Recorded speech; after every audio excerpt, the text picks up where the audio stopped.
നമസ്കാരം. ഇന്ന് സംഭവിച്ച പ്രധാനപ്പെട്ട വാർത്തകളുടെ വിശകലനങ്ങളിലേക്കാണ് ആദ്യം നോക്കാം.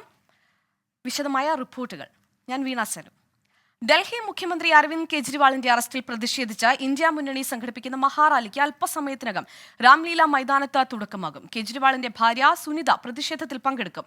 റാലിയുടെ പശ്ചാത്തലത്തിൽ കനത്ത സുരക്ഷയിലാണ് ഡൽഹി. നിതിൻ അംബുജൻ രാംലീല മൈതാനത്ത് നിന്ന് ചേരുന്നുണ്ട്. നിതിൻ, എപ്പോഴാണ് ഈ പ്രതിഷേധ റാലി നടക്കുക? ഒപ്പം തന്നെ ആരൊക്കെയാണ് നിലവിൽ അവിടെ എത്തിച്ചേർന്നിട്ടുള്ളത്?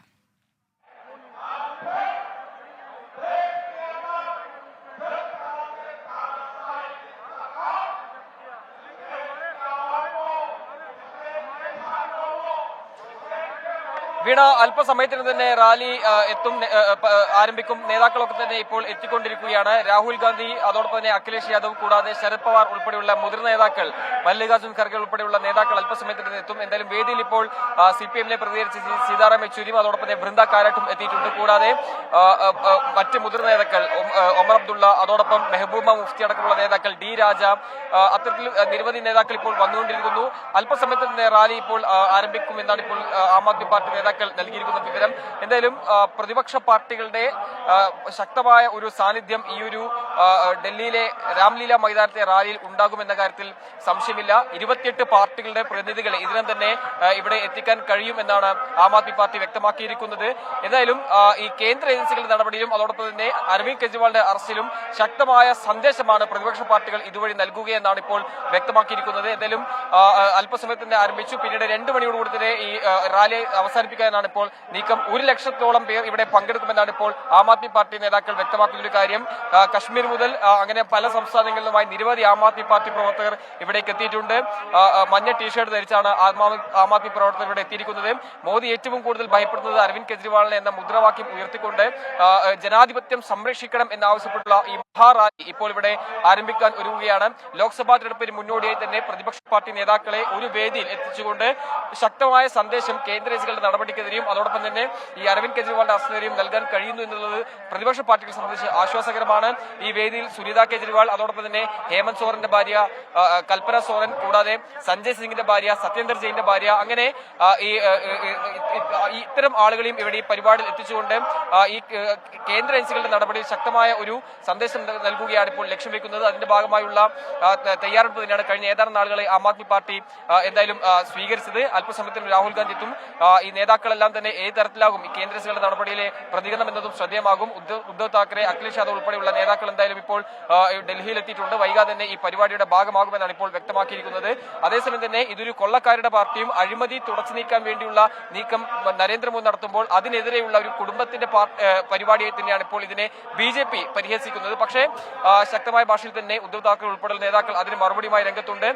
ഈ അഴിമതിക്കാരുടെ പാർട്ടിയെ BJP ഇപ്പോൾ മാറിയിട്ടുണ്ട്. അതുകൊണ്ട് തന്നെ ഈ ഒരു ഏകാധിപത്യ നടപടിയെ അല്ലെങ്കിൽ ഏകാധിപത്യ പ്രവണതയെ അത് ഇല്ലാതാക്കാനുള്ള ഒരു പരിപാടിയുടെ തുടക്കമാണ് ഇവിടെ നിന്ന് ആരംഭിക്കുന്നതെന്നൊരു പ്രഖ്യാപനമാണ് ഇന്ത്യ സഖ്യം ഇതുവഴി നൽകുക. അത്തരത്തിൽ 28 പ്രതിപക്ഷ പാർട്ടികളുടെ നേതാക്കൾ ഉൾപ്പെടെ ഈ ഒരു പരിപാടിയിൽ പങ്കെടുക്കും. അല്പസമയത്തിന് തന്നെ ഇന്ത്യ സഖ്യത്തിന്റെ മഹാറാലി ഡൽഹി രാംലീല മൈതാനത്തും ആരംഭിക്കും. വീണ, ഈ മഹാറാലിയിൽ നിതിൻ സൂചിപ്പിച്ചതുപോലെ ഏകദേശം 1 ലക്ഷത്തിലധികം ആളുകളുണ്ട് എന്ന് പറയുന്നു. അപ്പം ഈ റാലിയുടെ പശ്ചാത്തലത്തിൽ കനത്ത സുരക്ഷയാണ് ഡൽഹിയിൽ ഏർപ്പെടുത്തിയിരിക്കുന്നതും. ഏതൊക്കെ രീതിയിലുള്ള സുരക്ഷാ ക്രമീകരണങ്ങളാണ് നിലവിൽ ഡൽഹിയിലുള്ളത് നിതിൻ?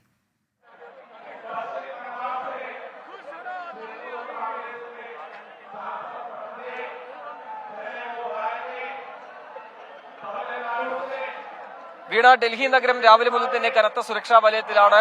BJP ആം ആദ്മി പാർട്ടി ആസ്ഥാനം നിലനിൽക്കുന്ന DDU-മാർക്ക് 144 പ്രഖ്യാപിച്ചിട്ടുണ്ട്. മാത്രമല്ല വലിയ തരത്തിലുള്ള സുരക്ഷാ ക്രമീകരണങ്ങൾ ഏതാണ്ട് 12 കമ്പനി കേന്ദ്രസേന ഉൾപ്പെടെ ഇവിടെ നിലയുറപ്പിച്ചിട്ടുണ്ട്. അങ്ങനെ ഗതാഗത നിയന്ത്രണം ഉൾപ്പെടെയെല്ലാം ഇവിടെ ഏർപ്പെടുത്തിയിട്ടുണ്ട്. നമുക്കറിയാം പ്രതിപക്ഷ പാർട്ടികളിലെ പ്രധാനപ്പെട്ട നേതാക്കൾ വരുന്നതനുസരിച്ച് അതിനൊത്ത ഒരു സുരക്ഷാ ക്രമീകരണങ്ങൾ ഒരുക്കി തന്നെയാണ് മുന്നോട്ട് പോകുന്നത്. ട്രാക്ടറുകൾ എത്തിക്കാനോ അല്ലെങ്കിൽ മറ്റ് റാലികൾക്കോ അനുമതിയില്ല.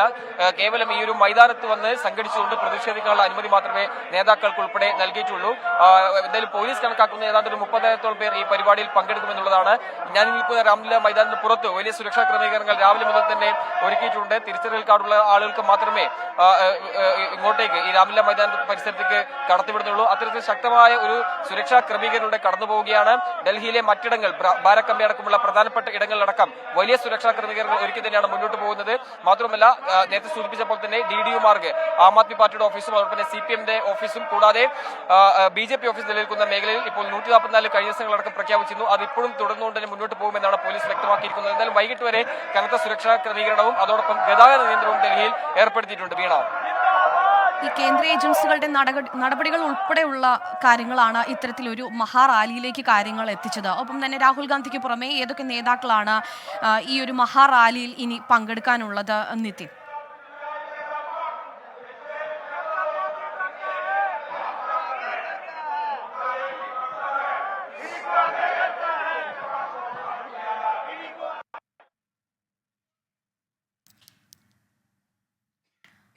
ഡൽഹി മുഖ്യമന്ത്രി അരവിന്ദ് കെജ്രിവാളിന്റെ അറസ്റ്റിൽ പ്രതിഷേധിച്ച് ഇന്ത്യ മുന്നണി സംഘടിപ്പിക്കുന്ന മഹാറാലിക്ക് അല്പസമയത്തിനകം രാംലീല മൈതാനത്ത് തുടക്കമാവുകയാണ്. കെജ്രിവാളിന്റെ ഭാര്യ സുനിത ഉൾപ്പെടെ പ്രതിഷേധത്തിൽ പങ്കെടുക്കുമെന്നുള്ള വിവരങ്ങളാണ് നമുക്ക് ലഭിക്കുന്നത്. റാലിയുടെ പശ്ചാത്തലത്തിൽ കനത്ത സുരക്ഷയിലാണ് ഡൽഹി ഇപ്പോഴുള്ളത്. ഏകദേശം 1 ലക്ഷത്തിലധികം ആളുകളാണ് നിലവിൽ ഈ രാംലീല മൈതാനത്ത് തടിച്ചുകൂടിയിട്ടുള്ളത്. കേന്ദ്ര ഏജൻസികളുടെ നടപടികൾ ഉൾപ്പെടെ പ്രശ്നത്തിലായതുകൊണ്ടാണ് ഇപ്പോൾ ഇത്തരത്തിലൊരു രാംലീല മൈതാനിയിൽ ഒരു മഹാറാലിയിലേക്ക് തന്നെ കാര്യങ്ങൾ എത്തിയത്. നിതിൻ അംബുജനാണ് വാർത്തയുടെ കൂടുതൽ വിശദാംശങ്ങൾ നൽകിയത്. മറ്റൊരു റിപ്പോർട്ടിലേക്ക്. ഇന്ദിരാഗാന്ധി സർക്കാർ കച്ചത്തീവ് ദ്വീപ് ശ്രീലങ്കയ്ക്ക് വിട്ടുകൊടുത്തതിനെ വിമർശിച്ച് പ്രധാനമന്ത്രി നരേന്ദ്രമോദി. ഇന്ത്യയുടെ ഐക്യത്തെയും അഖണ്ഡതയെയും കോൺഗ്രസ് ദുർബലപ്പെടുത്തിയെന്നാണ് കുറ്റപ്പെടുത്തൽ. കച്ചത്തീവ് ദ്വീപുമായി ബന്ധപ്പെട്ട വിവരാവകാശ രേഖ പുറത്തുവന്നതിന് പിന്നാലെയാണ് പ്രധാനമന്ത്രിയുടെ പ്രതികരണം. അച്യുതൻ കൂടുതൽ വിശദാംശങ്ങളുമായി ഡൽഹിയിൽ നിന്ന് ചേരുന്നുണ്ട്. അച്യുതൻ, ഈ വിവരാവകാശ രേഖയിൽ എന്തൊക്കെ കാര്യങ്ങളാണ് ഈ ഒരു വിഷയവുമായി ബന്ധപ്പെട്ട് നിലവിൽ പറഞ്ഞിട്ടുള്ളത്? തമിഴ്നാട് BJP അധ്യക്ഷൻ അണ്ണാമലയായിരുന്നു ഈ ദ്വീപ് വിഷയവുമായി ബന്ധപ്പെട്ട ഒരു വിവരാവകാശം തേടുന്നത്. ഇത് പുറത്തു വന്നതിന് പിന്നാലെയാണ് ഇതിപ്പോൾ ഒരു വലിയ പ്രചരണമാക്കി BJP മാറ്റുന്നത്. ഇന്നിപ്പോൾ പ്രധാനമന്ത്രി നരേന്ദ്രമോദി തന്നെ ഇതിൽ കോൺഗ്രസിനെതിരെ വിമർശനം ഉന്നയിച്ചുകൊണ്ട് രംഗത്തെത്തി. ഈ പ്രധാനമായും അദ്ദേഹം ഈ എക്സിൽ കുറിച്ച പോസ്റ്റിൽ വിമർശിച്ചിരിക്കുന്നത് കോൺഗ്രസ് വളരെ നിസ്സാരമായിട്ടാണ് ദ്വീപ് ശ്രീലങ്കയ്ക്ക് വിട്ടുകൊടുത്തത്. ഇത് ഓരോ ഇന്ത്യക്കാരനെയും പ്രകോപിപ്പിക്കുന്ന തരത്തിലായിരുന്നു കോൺഗ്രസിന്റെ തീരുമാനം. മാത്രമല്ല, കോൺഗ്രസിന് ഒരു കാലത്തും വിശ്വസിക്കുവാൻ ആകില്ല. ഇന്ത്യയുടെ ഐക്യത്തെയും അഖണ്ഡതയും താല്പര്യങ്ങളെയും കോൺഗ്രസിന്റെ കഴിഞ്ഞ 75 വർഷക്കാലത്തെ ഭരണം ദുർബലപ്പെടുത്തി എന്ന് കൂടിയാണ് പ്രധാനമന്ത്രി ഇപ്പോൾ വിമർശിച്ചിരിക്കുന്നത്. ഇതിനു മുൻപ് പാർലമെന്റിലായിരുന്നു ഇതേ രീതിയിലുള്ള വിമർശനം ഈ വിഷയത്തിൽ ഉന്നയിച്ചത്. അന്ന് രാഹുൽ ഗാന്ധിയുടെ ചോദ്യത്തിനുള്ള മറുപടിയായാണ് പ്രധാനമന്ത്രി നൽകിയത്. എന്തായാലും ഇപ്പോൾ ഈ ഒരു വിഷയം തെരഞ്ഞെടുപ്പെടുത്ത സാഹചര്യത്തിൽ BJP ഉയർത്തിക്കൊണ്ടുവരികയാണ്. അത് തമിഴ്നാട്ടിൽ കൂടി ലക്ഷ്യമിട്ടാണ് ഈ ഒരു പ്രചരണം ഇപ്പോൾ BJP ഉയർത്തുന്നത്. ഡൽഹിയിൽ നിന്നും അച്യുതനാണ് വാർത്തയുടെ കൂടുതൽ വിശദാംശങ്ങൾ നൽകിയത്. തിരികെ വാർത്തകളിലേക്ക്. കോട്ടയം മെഡിക്കൽ കോളേജിന് മുന്നിലെ കടകളിലെ തീപിടുത്തം. 6 കടകളിലേക്ക് തീ പടർന്നു. ഒരു കട പൂർണ്ണമായും കത്തിനശിച്ചു. ഓരോ കാക്കയാമത്തെ ട്രാൻസ്ഫോമർ അടിച്ചു, ഒറ്റ കെട്ട് ട്രാൻസ്ഫോമർ പൊട്ടുന്ന ഒറ്റ കെട്ട്. അത് കഴിഞ്ഞ് 10 മിനിറ്റ് കഴിഞ്ഞപ്പോഴാണ് ഇവിടുന്ന് പുക വരുന്നത് കണ്ടത്. അത് കഴിഞ്ഞപ്പോൾ പുക ഇങ്ങോട്ട് വന്നുകൊണ്ടേയിരിക്കുന്നു. പുക വന്നുകൊണ്ടിരുന്നപ്പോഴത്തേപ്പോൾ ഞങ്ങൾ എല്ലാവരെയും വിളിച്ചറിയിച്ചു. പോലീസ് സ്റ്റേഷനോട് വിളിച്ചു, ഫയർഫോഴ്സ് വിളിച്ച് എല്ലാം കഴിഞ്ഞു. ഫയർഫോഴ്സുകാർ എന്നിട്ട് അത് കഴിഞ്ഞാൽ അവർ വരുന്നത്. അവർ കുറച്ച് കഴിഞ്ഞാൽ വന്നത്. അത് കഴിഞ്ഞപ്പോഴത്തേക്ക് എവിടെ വന്നപ്പോൾ പിന്നെ തീ ആദ്യം പറയാൻ പറ്റി, ആദ്യം പുകയുണ്ടായിരുന്നുള്ളൂ. തീ നിയന്ത്രണ വിധേയമായെന്നും നാശനഷ്ടങ്ങളുടെ കണക്കെടുത്ത ശേഷം തുടർ നടപടികൾ സ്വീകരിക്കുമെന്നും അപകടസ്ഥലം സന്ദർശിച്ച ശേഷം മന്ത്രി VN വാസവൻ പറഞ്ഞു. ടോബി ജോൺസൺ കൂടുതൽ വിശദാംശങ്ങളുമായി കോട്ടയത്ത് നിന്ന് ചേരുന്നുണ്ട്. ടോബി, എങ്ങനെയാണ് ഈ അപകടം സംഭവിച്ചത്? എന്താണ് കൂടുതൽ വിവരങ്ങൾ?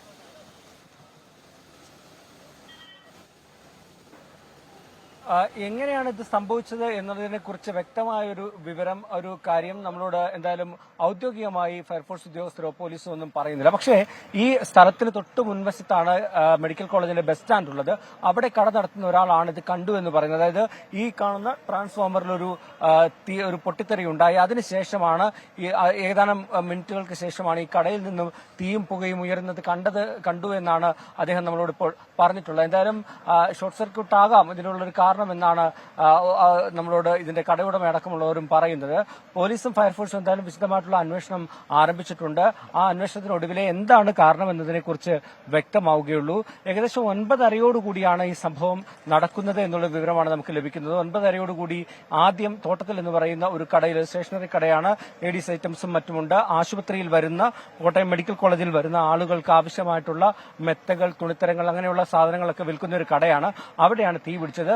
അതുകൊണ്ട് തന്നെ തീ ആളിപ്പടരുന്ന ഒരു സാഹചര്യം ഉണ്ടായി. ആ കട പൂർണ്ണമായിട്ടും കത്തി നശിക്കുന്ന ഒരു സാഹചര്യത്തിലേക്ക് പോയി. തുടർന്നാണ് തൊട്ടടുത്തുള്ള സമീപത്തുള്ള മറ്റ് കടകളിലേക്ക് കൂടി, ഒരു കണ്ണാടി കടയുണ്ട്, അതുപോലെ തന്നെ ഒരു ഇലക്ട്രിക്കൽ കടയുണ്ട്, ഒപ്പം തന്നെ തൊട്ടപ്പുറത്ത് ഒരു ഹോട്ടലുണ്ട്. ഈ കടകളിലേക്കെല്ലാം തന്നെ തീ പടരുന്ന ഒരു സാഹചര്യമാണ് ഉണ്ടായത്.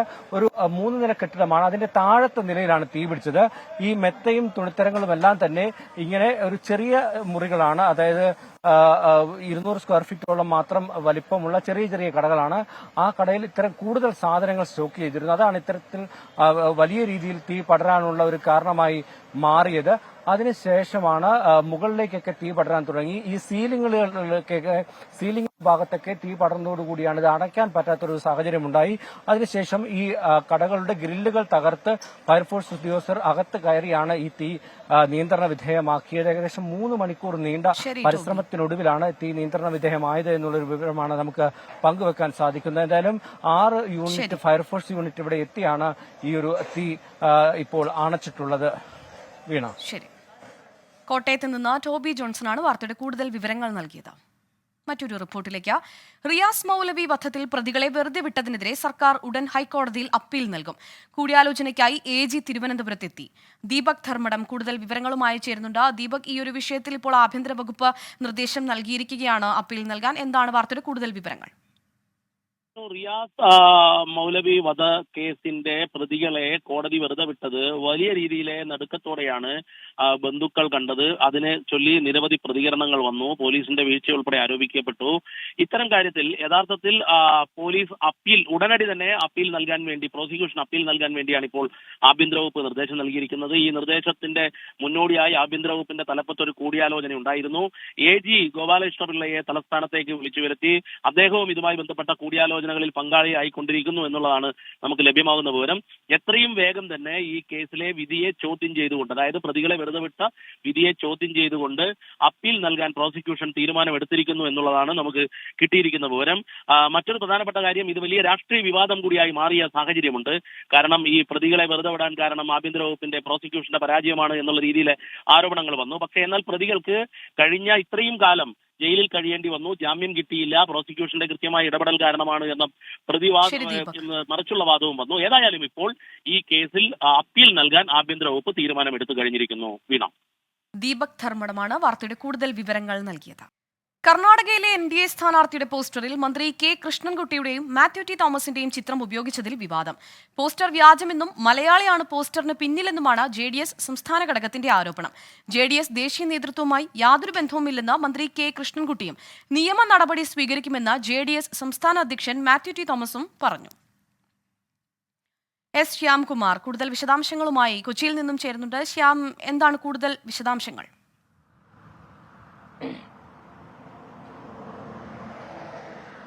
വീണ, സമൂഹ മാധ്യമങ്ങളിലാണ് JDSന്റെ സംസ്ഥാന നേതാക്കൾ, പ്രത്യേകിച്ച് മന്ത്രി K കൃഷ്ണൻകുട്ടിയുടെയും സംസ്ഥാന പ്രസിഡന്റ് മാത്യു T തോമസിന്റെയും ചിത്രങ്ങൾ ഉപയോഗിച്ച് കർണാടകത്തിൽ NDA സ്ഥാനാർത്ഥിക്ക് വേണ്ടി പോസ്റ്ററുകൾ പ്രചരിക്കുന്നുവെന്ന ഒരു ചിത്രം പ്രചരിച്ചത്. ഇതിന് പിന്നാലെയാണ് ഇത് വ്യാജമാണ് ഈ ചിത്രമെന്ന ആരോപണവുമായി JDSന്റെ നേതാക്കൾ തന്നെ രംഗത്തെത്തിയത്. ഇതിൽ DGPക്ക് പരാതി നൽകുമെന്നും JDSന്റെ നേതൃത്വം വ്യക്തമാക്കിയിരുന്നു. കൊല്ലം സ്വദേശിയായ ഒരാളാണ് ഇത്തരം ചിത്രം തയ്യാറാക്കുകയും പ്രചരിപ്പിക്കുകയും ചെയ്തത് എന്നുള്ളതാണ് JDS നേതൃത്വം പറയുന്നത്. ഇത് സംബന്ധിച്ച് DGPക്ക് പരാതി അല്പസമയത്തിനകം നൽകുമെന്ന് അവർ അറിയിച്ചിട്ടുണ്ട്. ഇതിനു പുറമെ ഈ ചിത്രം രാഷ്ട്രീയമായി ഉപയോഗിച്ചതിന് പിന്നിൽ ഗൂഢാലോചന ഉണ്ട് എന്നുള്ളതാണ് JDS നേതൃത്വത്തിന്റെ വിലയിരുത്തൽ. പാലക്കാട് ജില്ലാ സമ്മേളനത്തിൽ ഉപയോഗിച്ച നേതാക്കളുടെ ചിത്രമാണ് ഈ വ്യാജ പോസ്റ്റർ തയ്യാറാക്കാനായി ഉപയോഗിച്ചതെന്നും JDS നേതാക്കൾ തന്നെ വ്യക്തമാക്കുന്നുണ്ട്. ഏതായാലും രാഷ്ട്രീയ ആരോപണങ്ങൾ ശക്തമായിട്ടുണ്ട്. LDFന്റെ ഭാഗമായ JDS കേരളത്തിൽ നിൽക്കുമ്പോൾ തന്നെ കർണാടകത്തിൽ അതേ നേതാക്കളുടെ ചിത്രങ്ങൾ ഒരു BJP NDA സ്ഥാനാർത്ഥിയുടെ പ്രചരണ പോസ്റ്ററിൽ പ്രത്യക്ഷപ്പെട്ടത് കോൺഗ്രസ് അടക്കമുള്ള പ്രതിപക്ഷ കക്ഷികൾ ഇപ്പോൾ ഇവിടെ പ്രചരണ ആയുധവുമാക്കിയിട്ടുണ്ട്. വീണ, കൊച്ചിയിൽ നിന്ന് S ശ്യാംകുമാറാണ് വാർത്തയുടെ കൂടുതൽ വിവരങ്ങൾ നൽകിയത്. മറ്റൊരു റിപ്പോർട്ടിലേക്ക്. പുതുച്ചേരിയിൽ അഴുക്കുചാൽ നിർമ്മാണത്തിനിടെ മതിലിടിഞ്ഞു വീണ 3 തൊഴിലാളികൾ മരിച്ചു. അരിയല്ലൂർ നെടാക്കുറിച്ചി സ്വദേശികളാണ് മരിച്ചത്. അപകടത്തിൽ 3 പേർക്ക് ഗുരുതര പരിക്കേറ്റു. മനേഷ് മൂർത്തി ചെന്നൈയിൽ നിന്നും കൂടുതൽ വിവരങ്ങളുമായി ചേരുന്നുണ്ട്. മനേഷ്, എന്താണ് സംഭവം? ഈ അപകടം സംഭവിച്ചത് എപ്പോഴാണ്? ഇന്നിപ്പോൾ രാവിലെ 10 മണിയോട് കൂടിയാണ് ഈ ഒരു അപകടം ഉണ്ടായത്. പുതുച്ചേരിയിലുള്ള മരപ്പാലം വസന്ത് നഗർ എന്ന പ്രദേശത്ത് ഈ പദ്ധതിയിലാണ് അഴുക്കുചാൽ നിർമ്മാണത്തിന് വേണ്ടി 16 തൊഴിലാളികളാണ് അവിടെ ഉണ്ടായിരുന്നത്.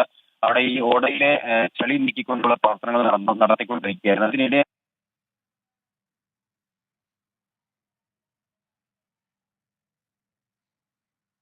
മനേഷ് മൂർത്തിയാണ് ചെന്നൈയിൽ നിന്നും വാർത്തയുടെ കൂടുതൽ വിവരങ്ങൾ നൽകിയത്. മറ്റൊരു റിപ്പോർട്ടിലേക്ക്. പൂക്കോട് വെറ്ററിനറി സർവകലാശാലയിലെ വിദ്യാർത്ഥി JS സിദ്ധാർത്ഥന്റെ മരണത്തിൽ നടപടി വൈകുന്നതിനെതിരെ പരസ്യ പ്രതിഷേധത്തിന് ഒരുങ്ങി കുടുംബം. കേരള സർക്കാർ ചതിച്ചെന്നും അന്വേഷണം അട്ടിമറിച്ചെന്നും സിദ്ധാർത്ഥന്റെ പിതാവ് ജയപ്രകാശ് ആരോപിച്ചു. മുഖ്യമന്ത്രി പോലും പറഞ്ഞു പറ്റിച്ചു. ക്ലിഫ് ഹൗസിൽ പോയി സമരം ചെയ്യുമെന്നും ജയപ്രകാശ് വ്യക്തമാക്കി. മകന്റെ ചടങ്ങ് കഴിഞ്ഞ ഉടനെ ഞാൻ ഇതിന്റെ പ്രസവമായിട്ട് ഇറങ്ങും. അല്ല കുടുംബമായിട്ട് തന്നെ ഇറങ്ങും. അല്ല ഞാൻ മാത്രമല്ല. എന്നെ ചതിച്ചാണ്, എന്നെ ചതിച്ചല്ലോ. എല്ലാം കേരള സർക്കാർ എന്നെ ചതിച്ചു, അങ്ങ് ചതിക്കുഴിയിൽ വീഴ്ത്തി. ആദ്യം പോലീസ് ഭരണം, പോലീസ് അന്വേഷണം ആഭ്യന്തരമന്ത്രി എന്നുള്ള രീതിയിൽ എന്നെ പറഞ്ഞു പറ്റിച്ചു. പോലീസ് അന്വേഷണം എങ്ങും എത്തിയില്ല. അവരെ എല്ലാ സമ്മർദ്ദത്തിലും അടിമപ്പെട്ട് ആ പോലീസ് ഉദ്യോഗസ്ഥന് അടിമപ്പെട്ട് അത് അന്വേഷണം അട്ടിമറിക്കപ്പെട്ടു. രണ്ടാമത് മുഖ്യമന്ത്രി എന്നുള്ള നിലയിൽ എൻ്റെ അടുത്ത് CBI അന്വേഷണം തരാം, ഇപ്പോൾ തരാം, ഓക്കെ എന്ന് പറഞ്ഞിട്ട് അതൊരു 10-15 ദിവസം 20 ദിവസം പറഞ്ഞ് അത് എന്നെ പറഞ്ഞു പറ്റിച്ചു. അപ്പോൾ എന്നെ മൊത്തം പറ്റിച്ചുകൊണ്ടിരിക്കുക ഈ ആഭ്യന്തര മന്ത്രാലയം ശരിക്കും പറഞ്ഞാൽ. അപ്പോൾ ഞാൻ ഈ കുരങ്ങനെ പോലെ ഞാൻ നോക്കിക്കൊണ്ടിരിക്കേണ്ട കാര്യമില്ലല്ലോ. ഞാൻ അതിന് കൃത്യമായിട്ട് ഞാൻ ഇടപെട്ടേ പറ്റുള്ളൂ. ഈ റിപ്പോർട്ടോടുകൂടി ഈ ബുള്ളറ്റിൻ അവസാനിക്കുകയാണ്. ലോകത്തെവിടെയായാലും ഏത് സമയത്തും 24 വാർത്തകളും ഓഗ്മെന്റഡ് റിയാലിറ്റി പാക്കേജുകളും എക്സ്പ്ലെയിനറുകളും വിശദമായി കാണാൻ ഞങ്ങളുടെ YouTube ചാനൽ നിങ്ങൾക്ക് സബ്സ്ക്രൈബ് ചെയ്യാം.